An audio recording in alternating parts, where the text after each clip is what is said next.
Good afternoon, and welcome to Project Vote's 30th State Senate District Candidate Forum.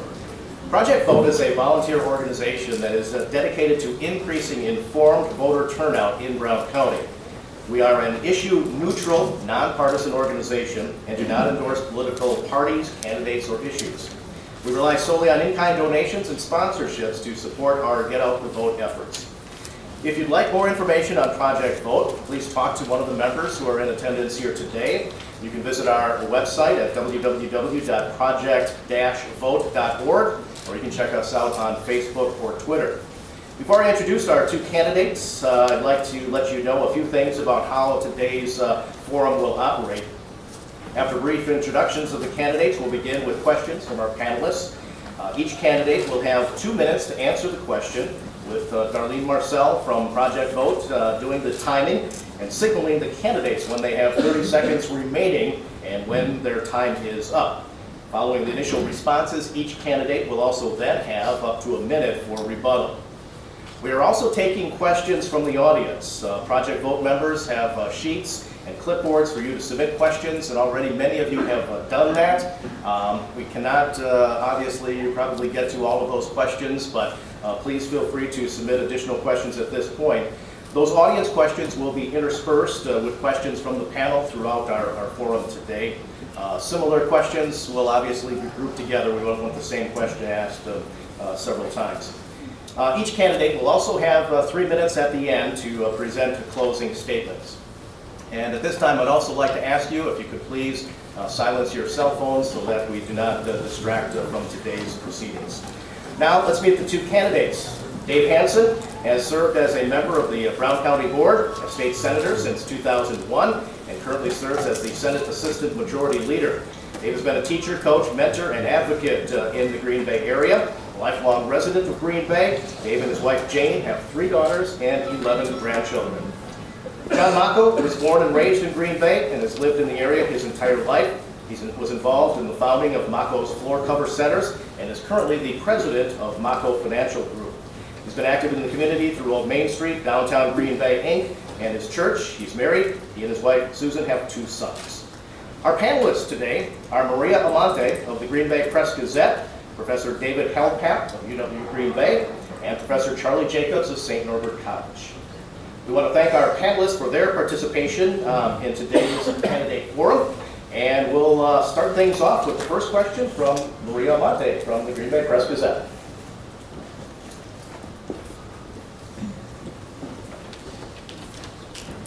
Senator Hansen, you obviously authored the Equal Pay Enforcement Act.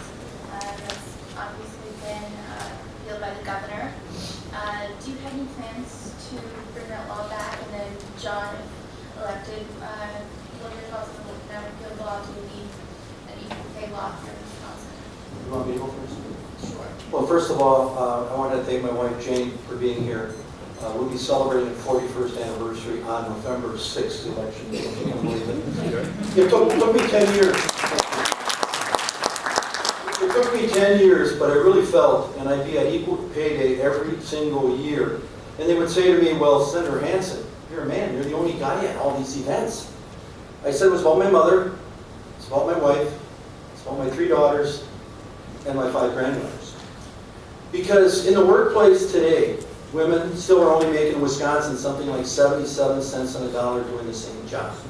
And our equal pay bill wasn't strictly about women. It was about minorities. It was about veterans. It was about seniors in the workplace being treated fairly. The current law said you had to go through federal court. That obviously wasn't working. And what we did was allow damages and back pay through the circuit courts locally. And the bill that took it away after we had gotten passed and Governor Doyle had signed it, the argument against this was that it bogged the courts down. There had not been one case brought yet on our law that we had passed. So we felt it was the right thing to do, and our goal from the beginning was that it should never have to be used.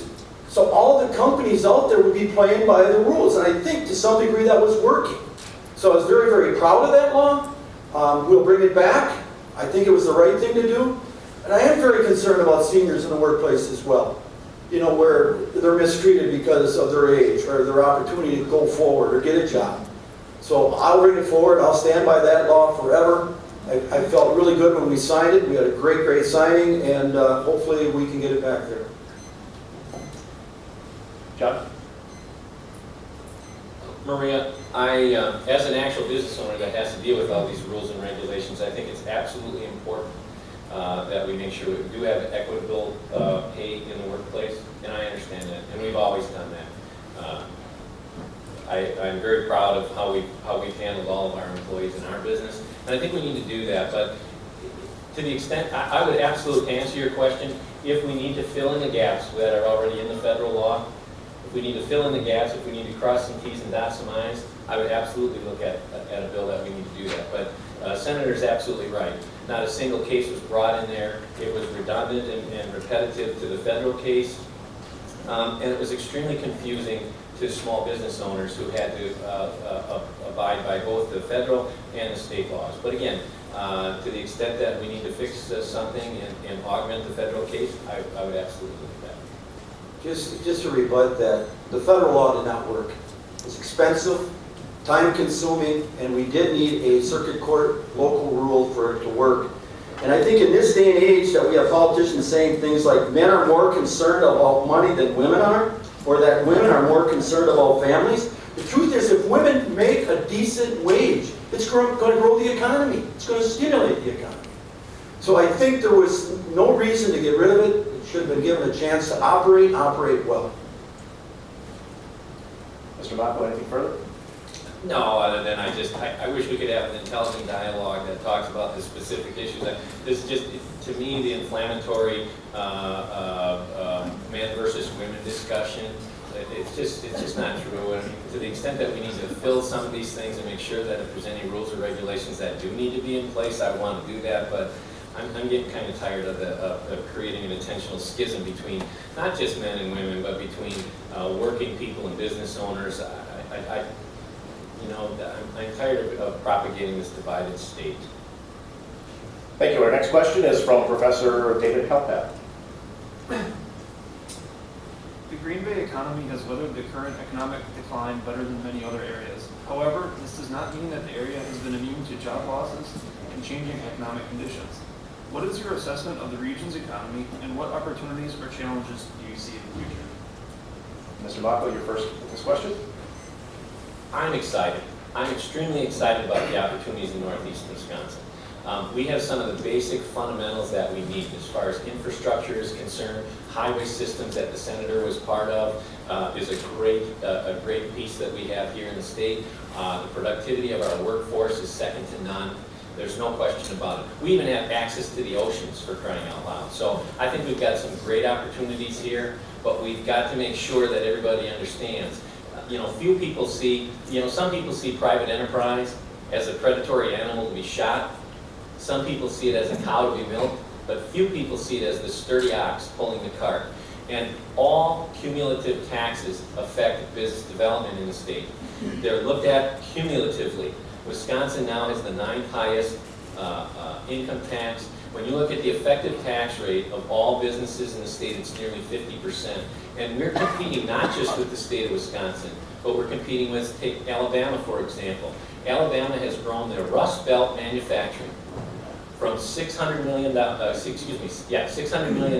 exports to $1.9 billion in just the last 5 years. In just the Rust Belt manufacturing export component of it. These are companies that are going into the state of Alabama that are not even considering the state of Wisconsin. Now there's some things that I wouldn't be willing to do to bring those in, but there are some things that we can do, a lot of little things. So I'm very excited about the opportunity here to make the pie bigger, and that's what we need to continue to do. I like to say, for those of you that have heard this, is that, the war on poverty used to be run by organizations with their names on the building. It was people by the name of Case, or Alice, or Chalmers, or Harley, or Davidson. Up in Marinette, we had Stevenson and Lloyd's, and over in Sturgeon Bay, we had Peterson. And Darlene's yelling at me already. She's a stickler when it comes to time. Senator Hansen. Well, I just have to say, I'm so proud of what we've been able to accomplish in the last 12 years in my 3 terms in the state senate. $4.2 million for the city deck in Green Bay, $7.5 million for the Crest Event Center in Green Bay that John Gard and I got to cut the ribbon for. We passed a law called the Supply Chain Tax Credit that encourages manufacturers to get their services and materials from other Wisconsin businesses by giving them a credit for any of these things that are purchased in Wisconsin. Currently, Marinette Marine is doing 14% in-state. Their goal is to go to 40%. That is commendable. But what Marinette Marine did, and it's a good chunk of northeastern Wisconsin, created 1,500 jobs at the plant and supply chain of about 5,000 to 6,000 providing products to Marinette Marine. We helped O'Connell in other ways as well to have a hospital that's just first class, without a doubt. We got $1 million if they could raise $1 million, and then Bellin got involved, and today it is a hospital better than any. And I'm so proud of what they have with the 6 chairs and 2 dentists. We have not been able to get MA or Badger care for dental care in this state, any new MA, especially in northeastern Wisconsin. Now we've got 6 chairs there, right in the hospital, 2 dentists. NWTC just added 6 chairs and 2 dentists. We're very excited about that. John talked about Highway 41. 41 happened between O'Connell and Marinette because of myself. I really don't want to blow my own horn on it, but we pushed from the beginning, #1 priority. And then with Phil Montgomery, we did the 41 projects in the Fox Valley all the way to, from De Pere to Green Bay to Swamico, divided highway. We just helped recently a forgotten Fire Winery expand in town of Peshtigo. And we supported federal funding for the construction of 2 research ships. It was stimulus dollars. It saved 300 jobs in Marinette Marine.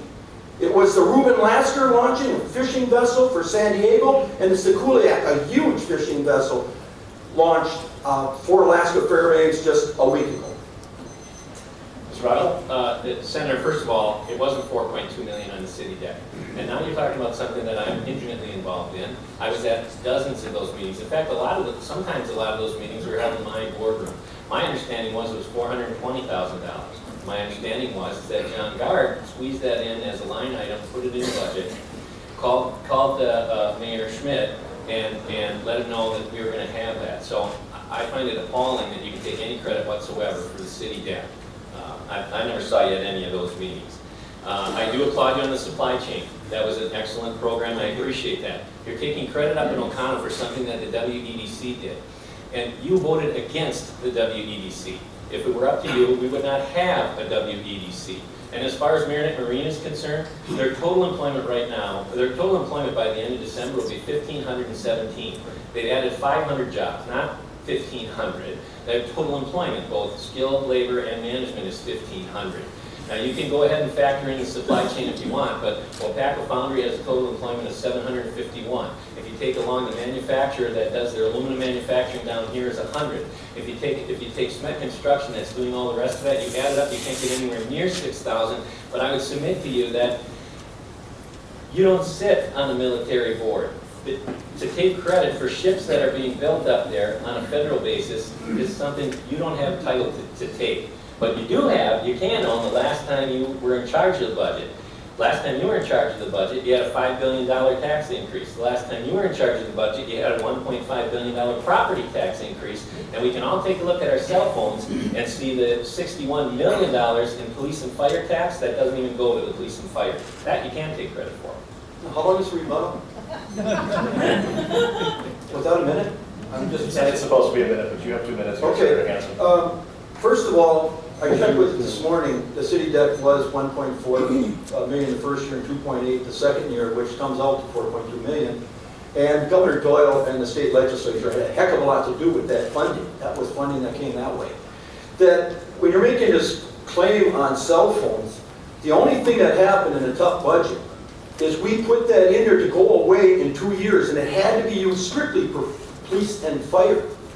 Governor Doyle vetoed that, and I believe today Governor Walker has still kept that in. But I will take credit for those research vessels and working with Marinette, the city of Marinette, doing 6 road projects through stimulus dollars. And I will take credit for working very closely with Congressman Kagan and Congressman Stupak and Herb Cole to make sure that Marinette Marine got those contracts and could remain competitive. If you didn't know this, and I'm sorry that you're not doing your homework on this, but $50 million were awarded to Marinette Marine for training and job creation there through federal and state dollars so that we can win that contract and be able to compete with the Gulf of Mexico and Mobile, Alabama, and Austin. We are now the North Coast Empire, really, for shipping and shipbuilding. We're doing very well. So we're going to work really hard to make sure that stands. That's 10 LCSs worth $5 billion. And yet, you know, we can hear the complaint. And John Gard and I did cut the ribbon for Press Event Center, and I couldn't be any more happy and excited about doing that. And that's back in the day when we were cooperative and working together, and hopefully we get back to that. But I'm going to put my job record against anybody. Going back to the day, we hadn't had a new paper machine. We didn't have a paper machine, new one in Green Bay in 30 years. We helped Procter & Gamble build that new machine. I'm so proud of that and the work that we did in the state legislature to make that happen. Well, you're right. Thank you. We can give Congressman Stupek and Cole credit for that, but those are federal guys. And in an effort to keep things moving along, we will keep the rebuttal to 1 minute for future questions. Our next question comes from St. Edward College professor Charlie Jacobs. According to data recently released by the Department of Public Instruction, about 2/3 of the school districts across the state will have a reduction in funding in the coming year. That follows a year when 411 school districts lost public funding. Many school districts around the state are complaining that it's hard to budget when the amount that they're getting from the state differs so drastically from year to year. Do either of you have thoughts regarding how or if we should change the way in which public education is funded in the state, and whether or not there should be more flexibility for local districts regarding the use of property tax dollars? Senator Hansen, you're up first. First of all, just to address the last budget under Governor Walker spent $1 billion more than the budget prior to that. When you're talking about 2/3 of the school districts actually having to increase class sizes and losing money, for some reason, the third, we do pretty well in this area. Of course, those increases are on top of a huge cut that went forward in Governor Walker's budget at a time when $2.3 billion was given to corporations and the wealthy. $1.6 billion was cut from public education. And you know, there are people out there saying, well, it's not having an impact, but I'm talking to people in classrooms, you know, 35 students, 41 students, you know, and we are all about in our state about quality education. If it be pre-K to 12 public education, the university system that took a $300 million plus hit, or, you know, talking to about the tech schools, $70 million less at a time we need tech schools more than ever. And we were at an awarding of $15 million for the 16 tech schools in a consortium this week. Thank goodness for that. We have just tried to pass $1 million in skilled manufacturing training. Julie Loss and I in the state Senate. We passed it 32-1. The Assembly refused to bring it up. But tech schools are so important. We have to let our young people know that manufacturing is okay at a very early age. That hands-on, welding, diesel mechanics, great opportunity, great potential for great jobs.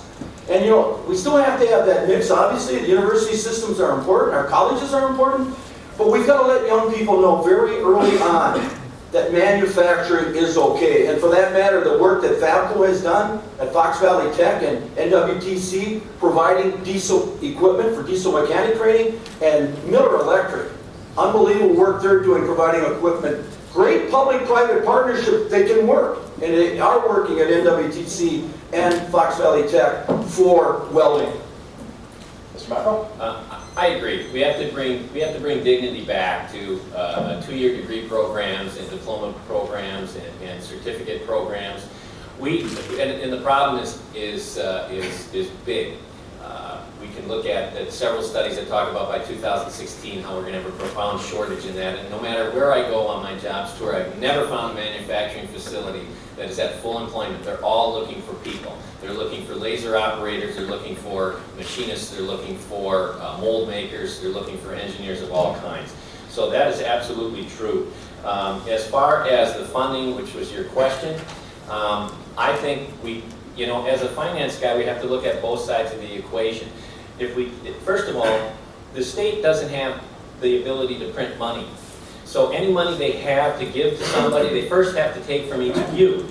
And so I believe that the best way is to, A, not take it from you in the first place. And so that's really what happened. And the although the funding was removed, the tools were in place for each district to empower themselves to fix what they needed to fix. And when we see that happening, now it's going to be a long haul. I thoroughly understand that when a paradigm shifts, everything goes back to zero, and it's difficult for some of these school boards to now make the change in some of this autonomy that they've been given. But you can look at some well-run schools down the valley that have really grasped that and have gone out for a bid on some of their other expenses and have been able to make up that. I would also lastly say, though, Senator, that in your 2009 budget, you had a $535 million, better than a $500 million cut in education that you stopgap paid with a little, an extra little bonus from President Obama. So to me, that's a little bit like paying off a credit card with a check into cash loan.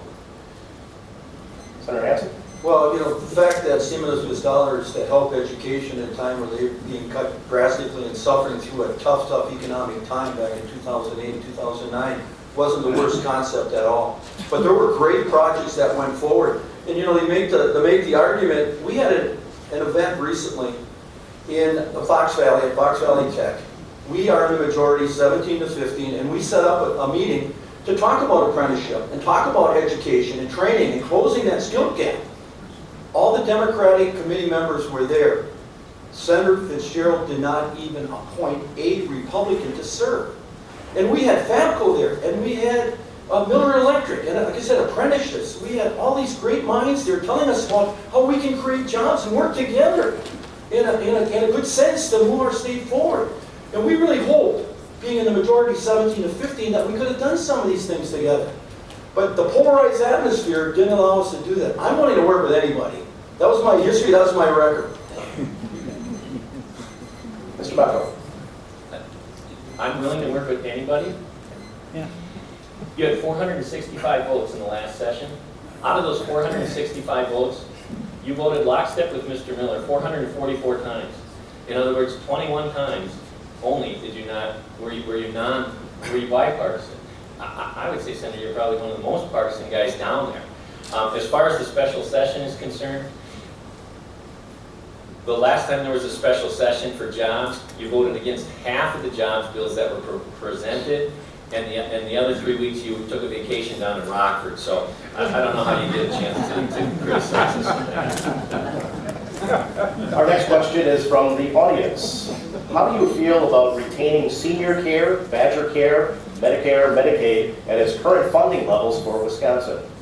And Mr. Macco, you're up first. I apologize. You're asking how do we... How do you feel about retaining senior care, Badger Care, Medicare, Medicaid at its current funding levels for Wisconsin? We need to continue to make the commitments that we made to our seniors. We need to honor that. And that's true with the teachers' pensions and the rest of the public employees as well. I am not at all interested in having any discussion on reducing any of those benefits that we've committed to the people that are depending on it. There's no question. I'm not interested in reducing that whatsoever. Senator Hansen? Well, first of all, it's probably a signature achievement of us going back to 2001, 2002 with Governor McCallum. In a bipartisan way, we put together the best prescription drug plan in the country. In fact, we are the only state now left with a program other than Medicare D. We use the profit, we use the rebates, we use competition in the marketplace to make senior care beneficial financially for the state and the federal government. Medicare D was written by the pharmaceutical companies, and there's a big profit margin there. And the whole goal has to be that we're going to maintain senior care. And Medicare, you hear all these arguments, well, you know, the Republican plan would have it be funded by 2016. The Democratic plan would extend it to 2024, using the money that they took out for preventive care for seniors and closing that donut hole, which I never figured out, how you were penalized for $2,000 in the middle of your payments because they want to start charging you. Some people just couldn't handle it. Mr. Macco, anything further? All I can say is that some of these issues are federal in nature, and it drives me crazy that we can't stay on the topic of what we're doing in the state of Wisconsin.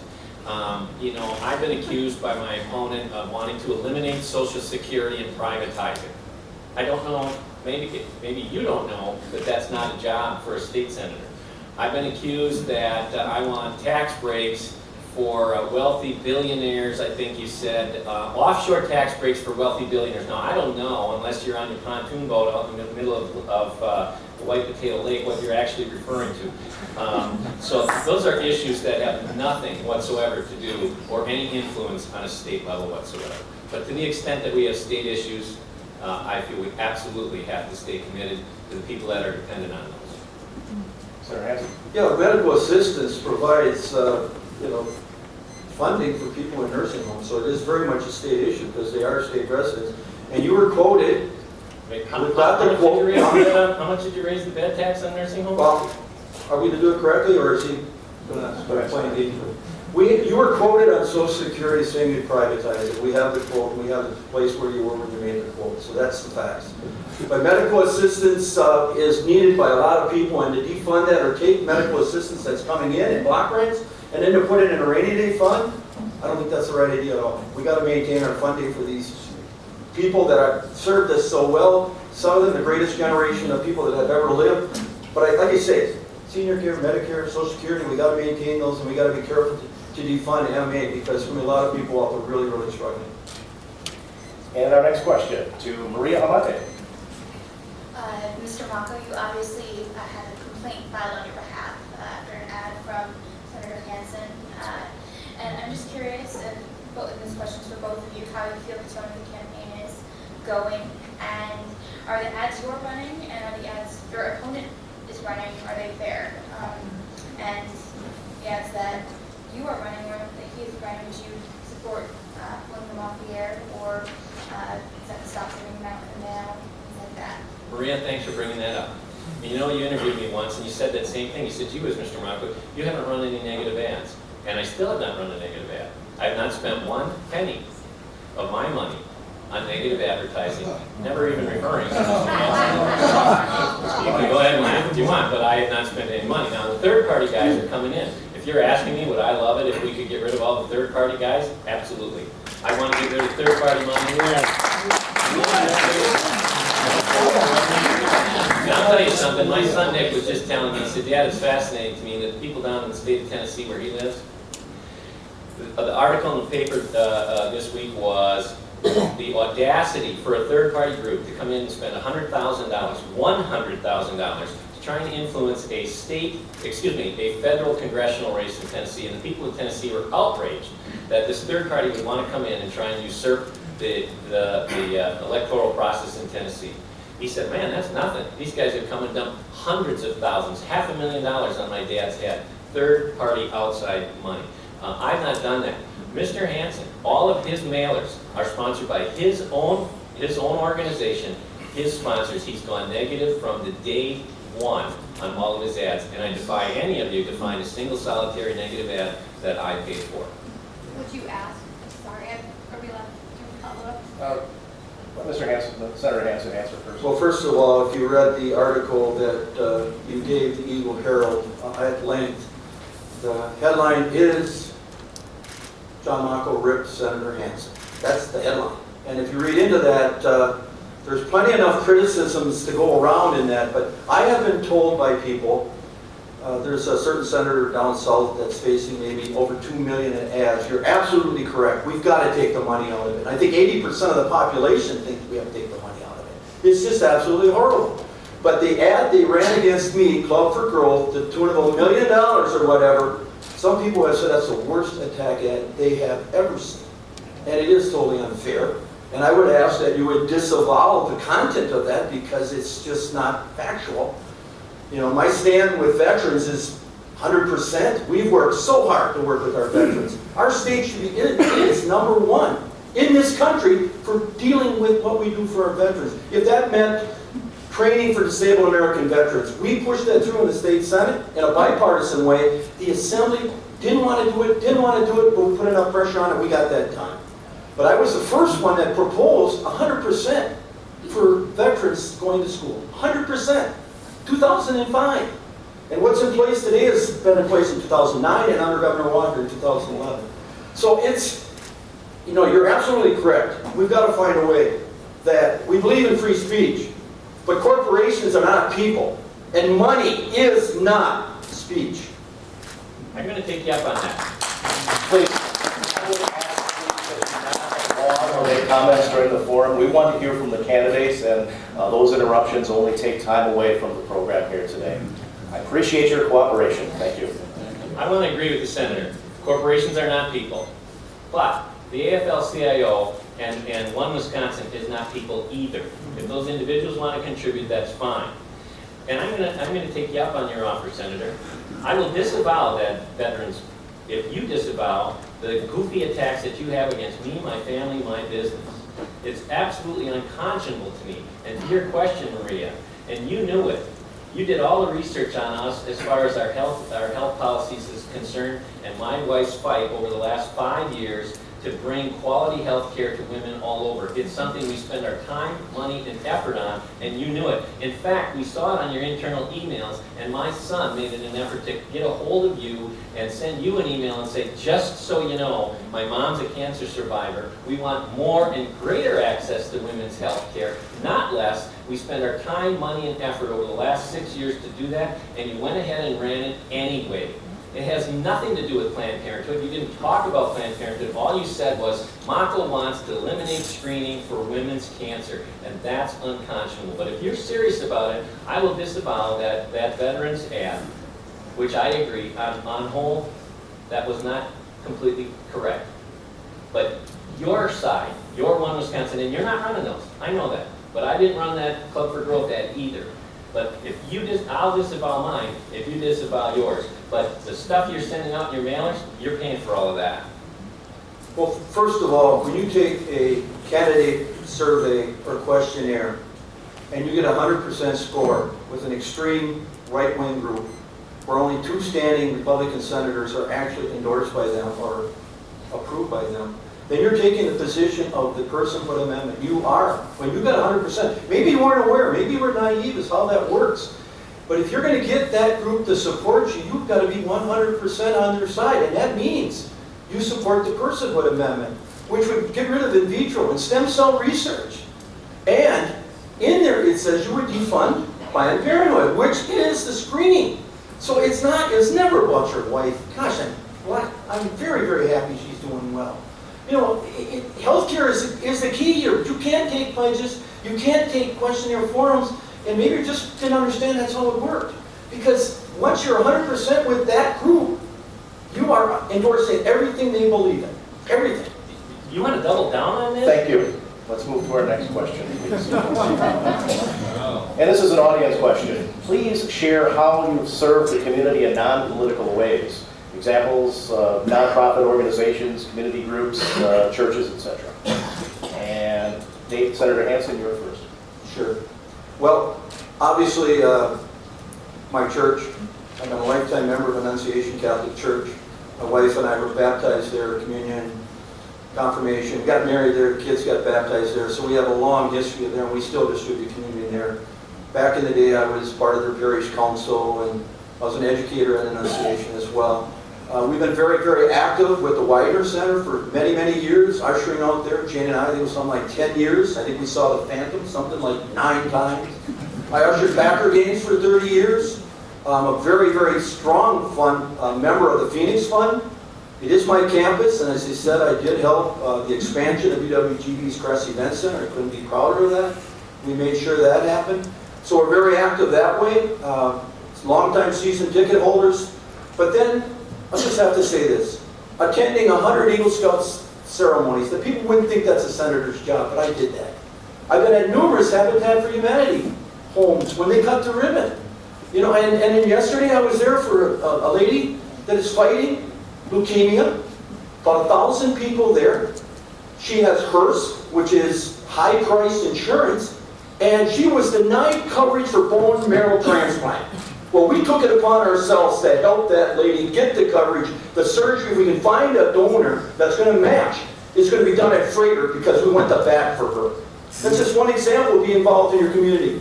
Or a 16-year-old young man calls us from Kentucky. His aunt's in Green Bay. She's dying. She needs a liver. So we take that case, we find out what's wrong, we find that case, we find the paperwork, and that lady's alive today. And there's just one final one. The young man, kind of young man compared to me, 58 years old, had brain cancer, level 4. He had no insurance. He had come back to take care of mom and dad, who died of cancer. And we put in Badger Care for Childless Adults at that time. And the next year he died, but he had coverage. Mr. Macco?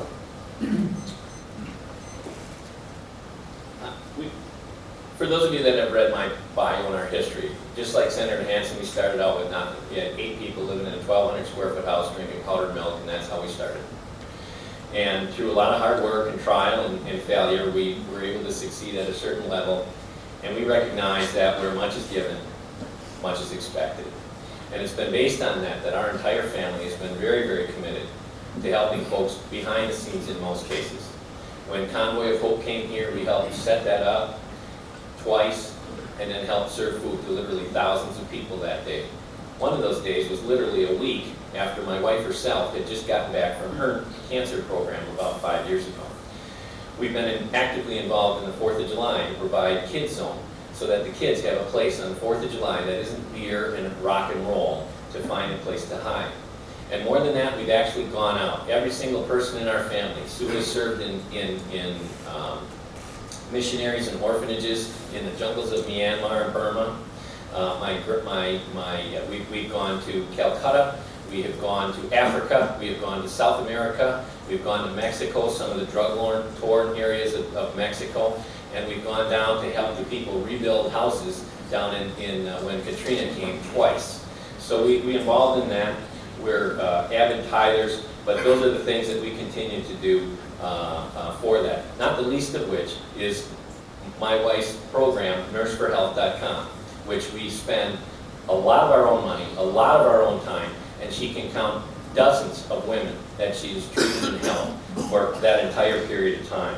So again, for Mr. Hansen to have anything to do with, if you want to talk about the abortion issue, that's a fine discussion, but don't say I'm interested in eliminating a screening for women, because that's something that we do. We think it's a community service, we think it's part of our ministry, and we do it all the time. Senator Hansen? Sure, and I appreciate all that you've done in your community, and one of the things that's very neat being a state senator is the ability to be with 4th graders in the classroom, if they can't make it to Madison, but be with them in Madison and get a picture taken with them and talk about their government and their house. And when they walk into that building, they are really, really impressed. And that's one of the greatest joy that I've had, being in a classroom with 4th graders, or being in a classroom with high school students, or being in a classroom with college students, talking about the environment or whatever. I think that's the part of being a state senator, where you're active in your community, helping the education situation, and getting young people involved to let them know, even in 4th grade, that you vote that first time and you vote every time after that. Because it is your government, and sometimes you won't be happy with either candidate, but pick the one you like the best, but be part of it. And before that, volunteer, be participating for candidates, Republicans or Democrats or Libertarians or whatever, but to get out there and be part of your country, part of your state, and grow with it, and become a bigger part of it. Mr. Macco, anything further? Nope, that's super. Our next question from Professor Helpett. Northeast Wisconsin generally is defined by 3 primary urban areas: Green Bay, Appleton, and Oshkosh.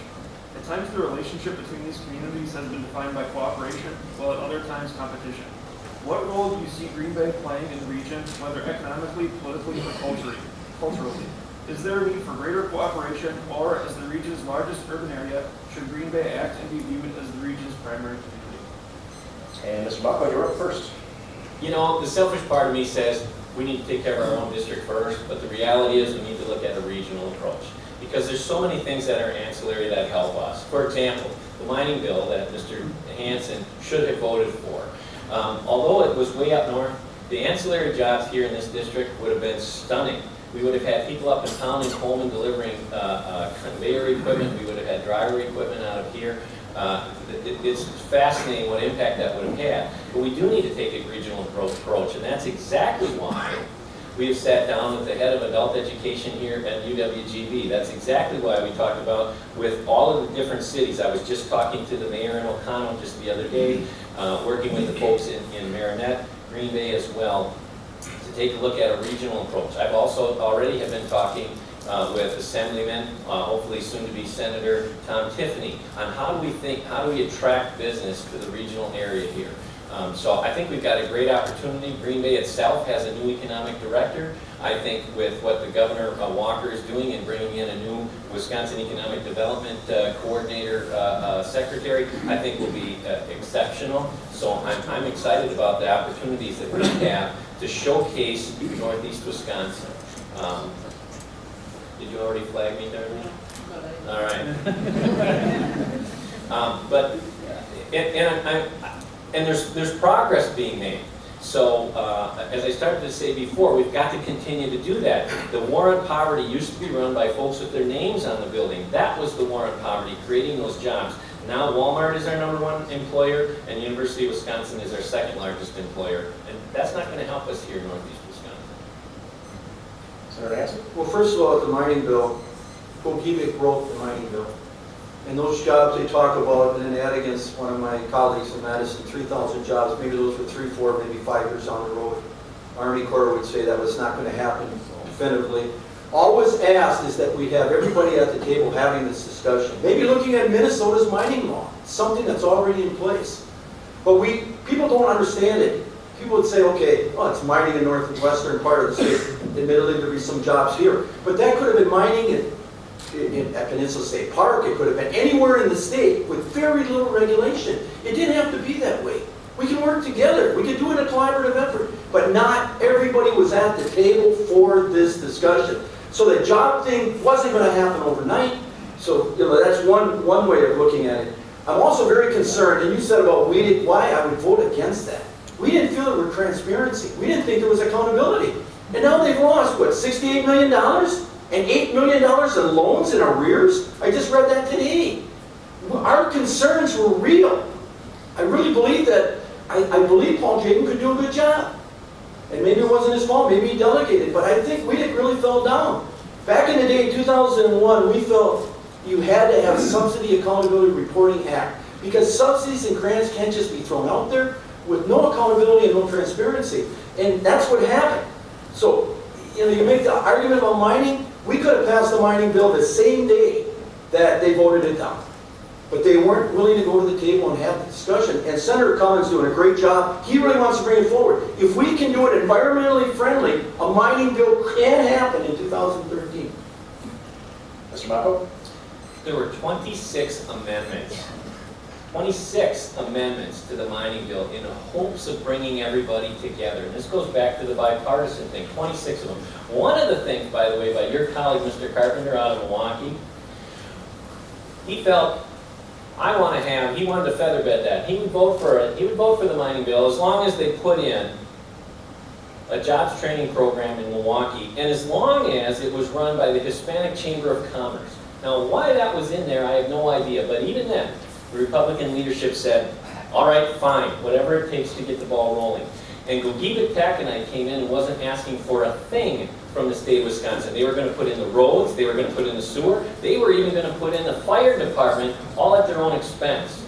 Now we're going to have a tough road to hoe to try and get the similar deal. It's important to remember that there are 2 figures on our state logo. One is a farmer, and the other is a miner, isn't it? And it's because mining is so integral. Iron ore, we have the largest deposits of iron ore in the entire country here in Wisconsin. The largest commodity on the Great Lakes is iron ore, and none of it goes through here. That's a shame that didn't go through. Senator Hansen? Well, again, if they would have brought everybody to the table and had cooperation, we could have done it. And there are some things that I supported. You make it sound like I haven't supported anything with Governor Walker. The job creation tax credit. It was signed into law by the governor on February 4th, 2011. $4,000 tax deduction for every job created at companies that have less than $5 million a year in gross receipts. We also did a business relocation tax credit with the governor and an economic development tax credit program. And and there were some environmentalists not happy with me, I supported the Brown County wetland exemption so Bass Pro Shop could build near Lambeau Field. I did, and I was the only Senate Democrat to do that. I thought it was the right thing to do. If they would have mitigated, and I'm happy Cabela's is going in because they are mitigating it, it's going to be great for the area, but I'm supportive of growth in northeastern Wisconsin, and it's just another example. The wetland bill is awesome. And Thank you. Let's move on to our next question, please. Why do you cut them off? That is for Professor Jacobs. My question was going to be on the mining bill, so you get another Ed question from me. Governor Walker expanded the use of vouchers both in the city of Milwaukee and then a pilot program in Racine. My question is whether or not you support continued expansion of voucher programs or other alternatives to public education in the state, and how or if you divert money to those kinds of programs. Scott, I'm first. Senator Hansen. Yeah, well, first of all, what was going to happen with the voucher program was going to happen without a public hearing, without actually a bill. It's going to be snuck into the budget. Very concerned about that. You know, if we can have the discussion, full discussion with everybody at the table talking about vouchers, because obviously there has been some cases that the vouchers have been total failures in the Milwaukee area. Now we have it in Milwaukee and Racine. There's some discussion about making it statewide. And then the discussion became vouchers for special ed students in private schools. And I think that would have been like $13,500 per pupil at a time when that money is much needed for public education. And I understood in that bill, though it didn't pass, there would be no accountability, there would be no requirement for having the training necessary to be special ed. And if you understand the public schools and what they have to deal with sometimes, they've got students that are costing them $30,000 a year maybe. You know, food tube, oxygen, wheelchair. I mean, there's some difficult situations. So I really don't believe that the vouchers have a place in private schools as far as it goes with special ed. If there ever is going to be a voucher in Green Bay, should have a bill, should have a full public hearing before anything moves forward. And for the record, I'm a product of a Catholic grade school, and I'm a Catholic. But I do believe that that's got to happen. You can't just slide that into the budget and make it happen. And that's what was about to happen. And I was very, very fearful for the special ed vouchers for private schools. Mr. Macco? The short answer, I'm for expanding the voucher program. And again, anytime we need to cross some T's and dot some I's, I would want to make sure that we're running that effectively and efficiently. But under any circumstances, the Milwaukee program has been a good success. But more importantly, I don't understand how we can talk about being for workers and for the underserved and the underprivileged and not give them the same choices that I have or that Senator had to go to a private school. I want to have that, and I think we ought to be able to offer that. Here with open enrollment, and we do have open enrollment here in the Green Bay School District, for every one that comes into the Green Bay School District, 7 leave. That is a market-driven problem. And I think we have an opportunity to fix that. And I want to give those moms and dads the same opportunity that I had, or even the same opportunity that the Senator had, to take that voucher and move it. And the fun part about it is, it's half as much. The cost associated with it is half the cost. But organizations like Notre Dame, here in Green Bay, Promontory, when I went there, are more than happy to take that and can provide a quality education for that same amount of money. So the parent wins, the student wins, and the taxpayers win. I don't see a downside. Senator Hansen? Well, the big concern, obviously, throughout Milwaukee's time is the schools that have failed, the accountability, and as they talked about special ed vouchers, where you wouldn't have to be certified or licensed to be able to teach. That 7-to-1 factor does hurt Green Bay. I totally agree with you. That is a funding problem. And I think a lot of the people that are leaving maybe are going to choose for athletics, or I think a lot of the good athletes are moving out of the Green Bay area. In some cases, Green Bay West, East, where they have smaller sizes, have a hard time competing. But you got to do it right. As I said, if this is ever going to happen in the state of Wisconsin, we got to have a full public hearing, as you said, dot the I's, cross the T's, and make sure the city of Green Bay is involved in that discussion, that they have really asked for this to happen. If it doesn't work like that, then we shouldn't do it. It's got to be done in a broad-based way where the community accepts it, likes it, and wants to move forward with it. Mr. Macco? Yeah, I'm all for school choice, and I'm ready to go. Our next question from the audience. What is your stand on repealing the nuclear reactor moratorium in Wisconsin? And Mr. Macco, you're up first. Well, we didn't practice that one, Jason. I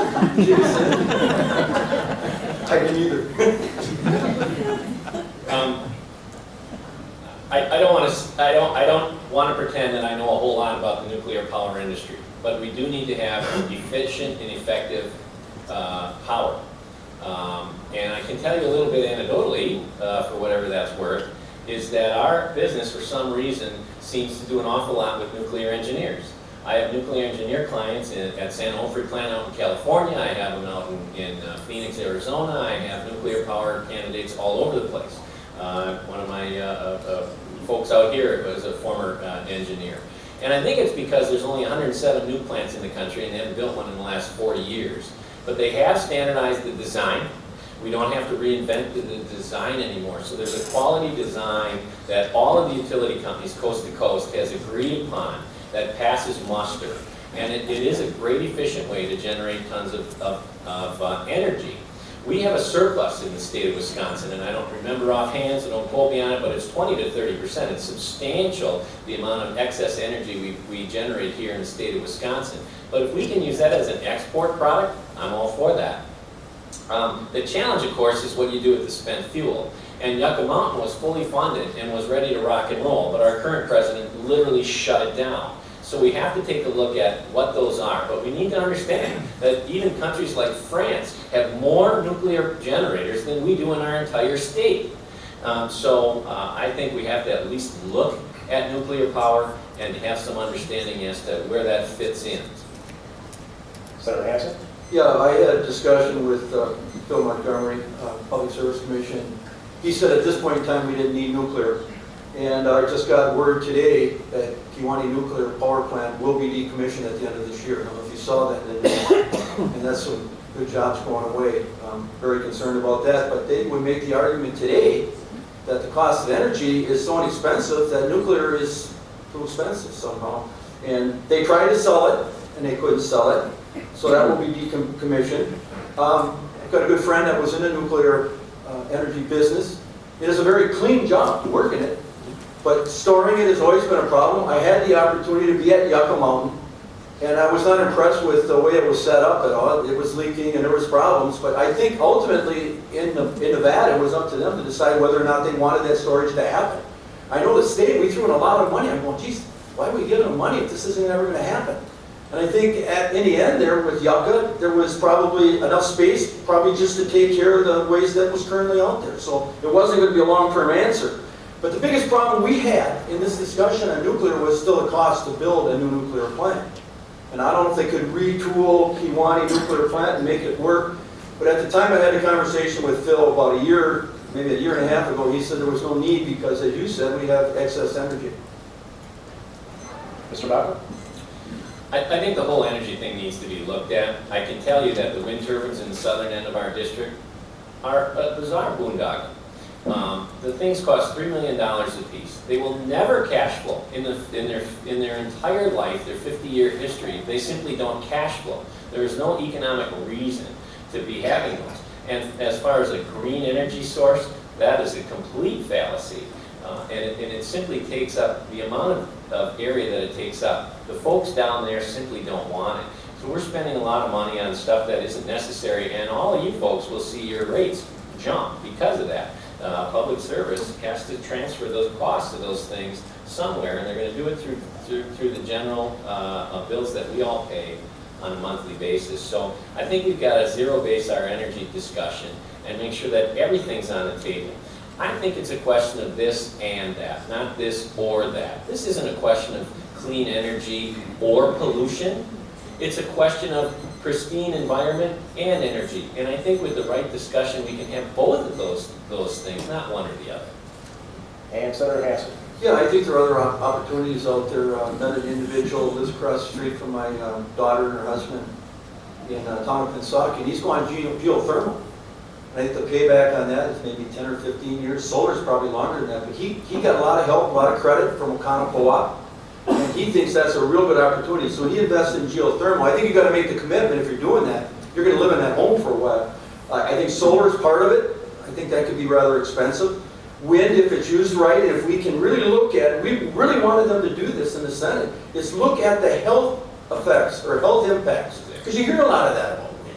But we were rejected in that amendment to at least look at the health problems if they really exist. Some people would say that's, as they put it your way, boondoggle, the health conditions that aren't real. But we wanted to look at that. Let's look at this. And You know, maybe it's not the most efficient, but we have to look at other options, obviously. Right now, natural gas is the leader. Who would have thought a few years ago that natural gas would be the low-cost leader? Can I just clarify one thing, and the senator's making a good point. There's a difference between what we're talking about here, home versus commercial. And in home application, I have a client that lives out in Colorado, and he went from solar to now he actually has his own hydro system. So the difference between running a plant or a home or a farm on some of these alternative things, that seems a little viable, but through large commercial applications is what I was referring to. Senator Hansen, anything further on that? No. Okay. Well, we've run out of time for additional questions. We'd like to move right into our concluding statements from each of the candidates. And Senator Hansen, I believe you're up first. So on Tuesday, November 6th, people have a choice to make for state senate, and I feel the choice couldn't be clearer. I've spent my time in the state senate fighting for working families, for seniors and children. I have a strong record on creating jobs, and I'm proud to have played a role not just in helping Marion and Marine get the Navy contract that is creating thousands of jobs, but to have helped cruisers in O'Connell, having a discussion with Paul Jaden and making that happen, get the state help they needed to purchase a company in South Carolina and create 250 jobs. I helped pass the American Jobs Act, which requires state contracts go to companies that keep jobs in America rather than those that send them overseas. And I crossed party lines by voting to provide tax incentives to businesses that keep and create jobs in Wisconsin, resulting in over 36,000 new jobs. And I authored legislation to increase funding for tech colleges, I mentioned that before, so that unemployed veterans and workers can get the skills and training they need to qualify for good paying jobs. I think it's absolutely essential. And I believe that everyone, including public employees, should be doing their part to balance our state budget. And that now is not the time to give even more tax breaks to big corporations and the wealthy. But I'm proud to have created the Senior Care Prescription Drug Plan that has made it possible for thousands of our parents and grandparents to be able to afford their prescription drugs. My opponent says he supports working families and seniors, but his positions on the issue are out of touch with the values of our district. Wants to privatize Social Security, he was quoted saying that, and I think that would result in windfall profits for investment firms. And he talks about cutting property taxes on businesses like his. According to the nonprofit Legislative Fiscal Bureau, it would shift nearly $1 million in property taxes onto seniors and homeowners over the next 4 years alone. And he wants to roll back the law that prohibits insurance companies from denying coverage to people with pre-existing conditions and allow insurance companies to charge higher premiums to women. That's just not right. And John talks about our public schools, but in my feeling it would weaken them by supporting school voucher programs that take money away from our public schools, unless we have full public discussion and public hearing. I have been very privileged to have been a state senator for 30 years. I was a school teacher, I was a truck driver for 20 years, I'm in the state senate for 12, and I'm proud of my record, and I'm appreciative of all the support I have received from the voters. I'm confident when voters look over our positions on the issues, they will re-elect me on November 6th and give me my 4th term in office. Thank you. Mr. Macco.